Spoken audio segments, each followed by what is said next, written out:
My dear Shine family members, good morning. आजकल के social media पे जिस तरह की खबरों का दौर चल रहा है, मैं देख करके सोच रहा था कि अगर यकीन जानिए मैं सामने मौजूद ना होता और मैं लोगों को जवाब ना दे रहा होता, मैं लोगों का विश्वास ना बना रहा होता, तो लोगों ने मेरी तो व्यापारिक मौत कर दी थी और मेरे सारे कस्टमर्स, सारे एसोसिएट की वैचारिक मौत कर दिए थे। यानी ये व्यापारिक हत्या और वैचारिक हत्या व्यापारिक हत्या इस प्रकार से कि मैं अगर सामने यहाँ मौजूद ना रहता और मैं आप लोगों से बातचीत ना कर रहा होता, मार्केट पर नजर ना रख रहा होता, तो इस लायक ही नहीं छोड़ने वाले थे कि मैं भारत देश में कभी कोई काम कर पाता। और कस्टमर की वैचारिक हत्या इसलिए कि कस्टमर की विचारधारा जो कंपनी के लिए कभी भी पॉजिटिव हो सकती है, तो उसको इस तरह से नेगेटिव कर देते हैं ये कि कस्टमर कभी सोच ही नहीं सकता तक उसकी लायबिलिटी खत्म हो सकती है। सच्चाई जो है उसको छोड़ करके बाकी उन सारी चीज़ों में, अफवाहों में जा करके खबरें छापना या कस्टमर्स को भरमाना, उनको भड़काना, ये कहाँ का इंसाफ है? मैं अपने कस्टमर, अपने एसोसिएट और भारत देश की जनता से पूछता हूँ, कहाँ का इंसाफ है ये? अगर किसी का 10 रुपये मेरे पास में है और मैं 10 रुपये वापस करना चाहता हूँ, मैं उसका रास्ता बना रहा हूँ, ये काम सराहनीय है या निंदनीय, इसका फैसला कौन करेगा?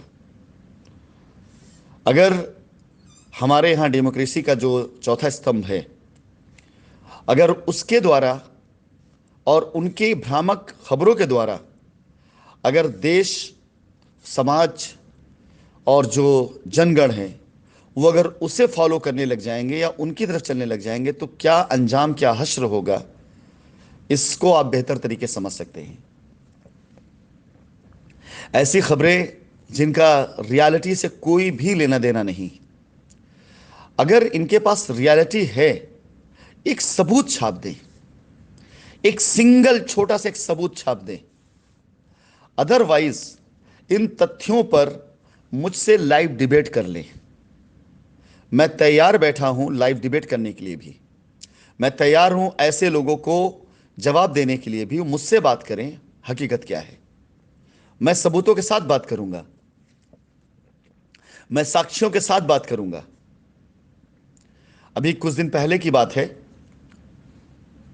मेरे पास कुछ ऐसे मैसेजेस मिले जिसमें हमारे एक प्रेसिडेंट के द्वारा हमारी कुछ ज़मीनों पर गलत तरीके से या गलत फीडबैक दे करके, ये तकरीबन 2-2.5 महीना पहले की बात है, कुछ ऐसी व्यवस्थाएं बनाई गई जिसमें कस्टमर्स को ये बता करके कि पूरी लाइबिलिटी उतारने की जिम्मेदारी उनके सर पर है और पूरी लाइबिलिटी उतार सकते हैं एमडी और सीएमडी दरकिनार।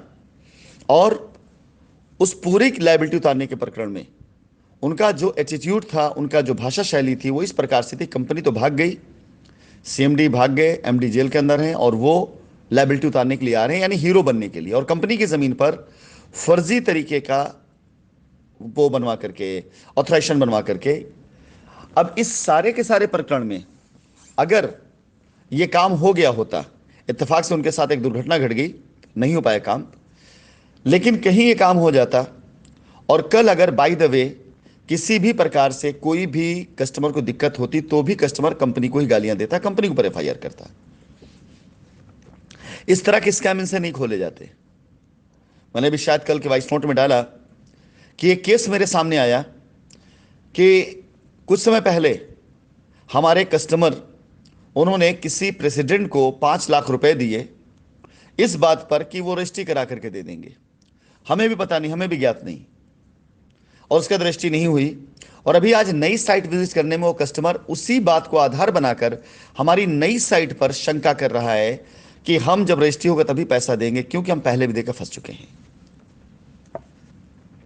मैं अगर सभी साइटों का वर्णन करूं, बना लूं, तो मेरी नज़र के सामने सामने कम से कम 2 से 3 करोड़ रुपए ऐसे हैं जो लोगों ने ले लिया है और अभी रजिस्ट्री करके नहीं दिया है कस्टमर्स की, और कस्टमर परेशान हैं। वो पैसा लिया प्रेसिडेंट्स ने या साइट पर काम करने लोगों ने, व उनके बिचौलियों ने, लेकिन बदनाम कंपनी हो रही है। इस स्कैम को कोई उजागर नहीं करने वाला है। इस स्कैम को कोई उजागर, अगर मैं इस स्कैम को उजागर करूं तो जिन्होंने स्कैम किया है वो बोलेंगे कि वो ऐसे बक रहे हैं, और ये अखबार की खबरों को वही लोग बड़े शौक से चारों तरफ फैलाते रहे। इस अखबार में छपी हुई खबर को, अब तक की सारी खबरों को मैंने इतना सीरियस नहीं, लेकिन मैंने इस खबर को जरूर सीरियस लिया है। इसलिए क्योंकि इस खबर के छपने कोई आधार, कोई बेस ही नहीं है। जब मामला न्यायालय में चल रहा हो उसके बाद आप सिर्फ वो बात छापिए जो न्यायालय के अंदर कही जा रही है। अगर मेरे खिलाफ कुछ है उसको भी छापिए, मैं उसका सबूत दूंगा कि हाँ ये गलत है या कैसे, मैं उसका सबूत दूंगा। लेकिन जिन बातों को आधार नहीं वो छाप करके आखिर ये सोचने पर विवश करते हैं कि ये ऐसा क्यों किया जा रहा है। ऐसे तो मेरे सारे प्रयासों पर पानी फेरने का काम किया जा रहा है। मैं अपने शाइन परिवार कस्टमर से पूछना चाहूंगा, कौन शख्स होगा इतने विरोधों के बाद भी फाइट करके आपकी लायबिलिटी उतारने की बात करेगा, मुझे बताइए। ऐसा कौन शख्स होगा जो ऐसी झूठी खबरों के बाद भी हिम्मत कर पाएगा कि हां मैं लायबिलिटी उतारूंगा, मैं परवाह नहीं करता इन सब चीजों का। ऐसा कौन शख्स होगा जो पिछले 3 महीनों से अपनी दिन रात मेहनत करने के बाद, करोड़ों रुपए खर्च कर देने के बाद भी अपने कस्टमर से जूम मीटिंग करते हुए, कॉन्फ्रेंस कॉल करते हुए ये हिम्मत दिखाए, इन सारी हरकतों के बाद भी जहां मीडिया में, सोशल मीडिया में ऐसी झूठी खबरों का आडंबर फैला, ऐसा कौन शख्स होगा जो सामने आकर बात करता होगा? अगर कोई शख्स ऐसा कर रहा है तो क्या वो झूठा है, क्या वो बेईमान है, क्या वो भगौड़ा है, क्या वो स्कैमर है, क्या उसकी कंपनी ने स्कैम किया है?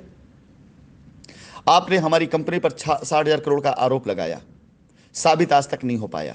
उसके बाद भी हम काम कर रहे हैं, हमने कोई आवाज नहीं उठाई। आपने हम पर भगोड़ा होने का आरोप लगाया, 2-2 पासपोर्ट होने का आरोप लगाया, उसका कोई सबूत नहीं दे पाए। हम तब भी खामोश थे, हमने कुछ नहीं कहा। आपने हमारी जमीनों का गलत चित्रण किया, गलत तरीके से बताया। कभी आपका यह कहना होता है कि जमीन नहीं थी और प्लॉट बेच दिए, और कभी आप कहते हैं कि शाइन सिटी की इतनी जमीन सीज कर दी गई। आप एक बात पे तो टिकिए। आपका यह कहना है कि जमीन नहीं थी और बेच दिया गया, और उसके बाद आप ये कहते हैं कि साहब इतनी जमीन सीज कर दी गई। कभी कभी आप ये कहते हैं कि रेरा का लाइसेंस कैंसिल होने के बाद भी बेच दिया। अरे भाई, आप यानी कबूल रहे हैं कि रेरा का लाइसेंस हुआ था हमारा? आपकी जानकारी के लिए मैं बता दूं, मैं कानपुर सिटी की ही बात करता हूं, जहां की खबरें कल छापी गई थी कि कानपुर सिटी में रेरा का लाइसेंस निरस्त होने के बाद भी प्लॉट बेच दिए। तो मैं आपकी सही जानकारी बता दूं कि कानपुर सिटी के अंदर रेरा का लाइसेंस था ही नहीं। क्यों? क्योंकि रेरा जब आई थी तो रेरा में अप्रूवल मिलता था सिर्फ उन मैप्स को, उन कॉलोनीज को लाइसेंस मिला करता था जो किसी अथॉरिटी से अप्रूव्ड हो। और जब हमने जिला पंचायत में डाला तो कानपुर के अंदर जिला पंचायत उस समय इफेक्टिव नहीं थी, काम नहीं कर रही थी, यानी वहां नक्शे पास नहीं हो रहे थे। जब हमने इसी को डेवलपमेंट अथॉरिटी में डाला, केडीए में डाला, तो केडीए ने यह कहकर निरस्त कर दिया कि हमारे सीमा में नहीं आता। तो जब ना तो केडीए की सीमा में वो आता है और जिला पंचायत जब नक्शा अप्रूव नहीं कर सकता है, तो किस अप्रूव नक्शे को जाकर आदमी रेरा में डाल लाइसेंस ले? कानून को जानिए, कानून को पढ़िए, कानून समझिए, उसके बाद बात करिए। आप इस बात को और किसी शहर में क्यों नहीं उठाते हैं? इसलिए क्योंकि आपको कानपुर शहर के कुछ नेता टाइप के लोग मिल जाते हैं और आपको ये कहते हैं कि ये लीजिए 50,000 रुपए, ये लीजिए 25,000 रुपए, ये ले दारू की बोतल, और कल ये खबर आनी चाहिए, और आप करते हैं। अगर किसी भी बात का कोई सबूत सामने लाकर कोई दे दे मुझे, कोई एविडेंस ला कोई मुझे दे दे, तो मैं मान लूं कि हां बिल्कुल आप काम करें जनता के हित के। नहीं तो मेरा हाथ जोड़ के निवेदन है जनता से कि ऐसी खबरों का आप खुद लिखकर सोशल मीडिया पर वायरल करिए कि बहिष्कार करिए ऐसी खबरों का। मैं कम से कम अपने लोगों से यह निवेदन करना चाहूंगा कि ऐसी खबरों के बारे में बहिष्कार लिख करके, झूठी खबर है, आप आगे फॉरवर्ड करिए। आप इस तरह से इस खबर को खंडित करिए कि हां यह बिल्कुल गलत है, कि इनको छापने वाले लोग और इनके पीछे बैठे हुए लोग, उन सब को एहसास हो जाए कि जनता, कस्टमर, एसोसिएट अब जागरूक हो रहा है। और यह मिशन, यह मुहिम मैं आज से शुरू कराने जा रहा हूं। आप छापिए वो चीजें जिन चीजों का आप पास साक्ष्य हो, सबूत हो। मैं बैठाने जा रहा हूं ऐसे तकरीबन 40 से 50 फैक्ट चेकर जो निकाल करके गूगल से और ऑथेंटिक डाटा इन खबरों के साथ लगा करके आगे भेजेंगे कि यह खबर जो थी वो गलत थी। मैं ऐसे फैक्ट चेकर लगाने जा रहा हूं जो आपकी खबरों के पीछे पड़ताल करेंगे, और उस खबर को अगले दिन मैं खुद प्रकाशित कराऊंगा सोशल मीडिया के चैनल से।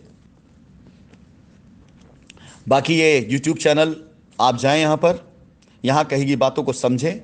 और मेरा एक सवाल अंततः सबसे, कि कंपनी के पास कस्टमर के पैसे आए, कंपनी के पास कस्टमर की ज़मीनें हैं, हम देना चाहते हैं, कस्टमर लेना चाहता है, लड़ाई किस बात की है?